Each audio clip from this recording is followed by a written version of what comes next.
এই সূরাটি শোনার সাথে সাথেই চারদিক থেকে খুশির খবর আসতে শুরু করবে।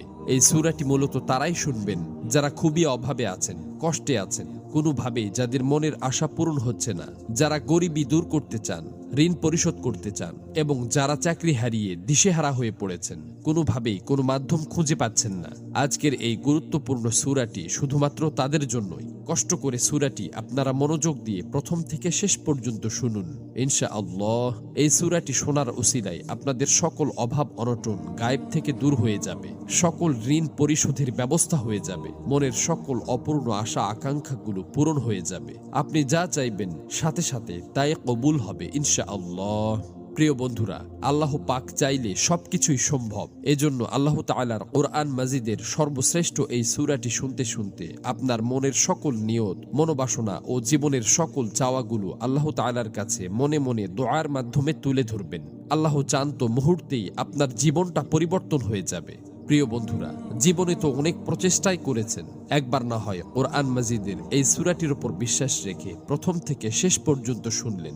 এই সূরাটি শোনার পর আপনি নিজেই বাধ্য হবেন আমার জন্য দোয়া করতে। এই সূরাটি এখন পর্যন্ত লক্ষ লক্ষ কোটি কোটি মানুষ শুনেছে এবং সকলের ভাগ্য অলৌকিকভাবে পরিবর্তন হয়ে গেছে। আমার কথা বিশ্বাস হচ্ছে না? তাহলে সূরাটি একবার শুনেই দেখুন।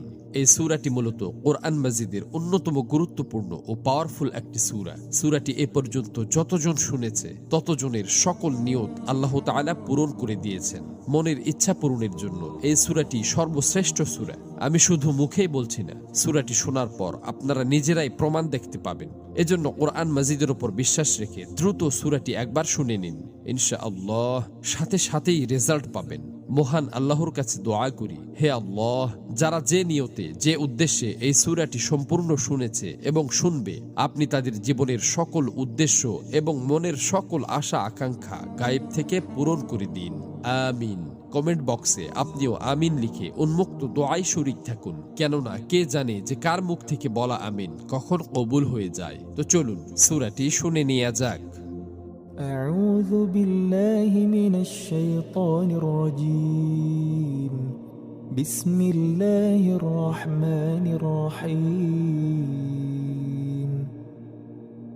يا أيها الذين آمنوا أوفوا بالعقود أحلت لكم بهيمة الأنعام إلا ما يتلى عليكم غير محل الصيد وأنتم حرم إن الله يحكم ما يريد يا أيها الذين آمنوا لا تحلوا شعائر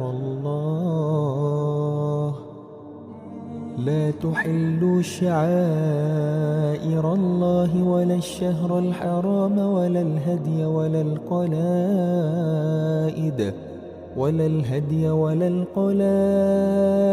ولا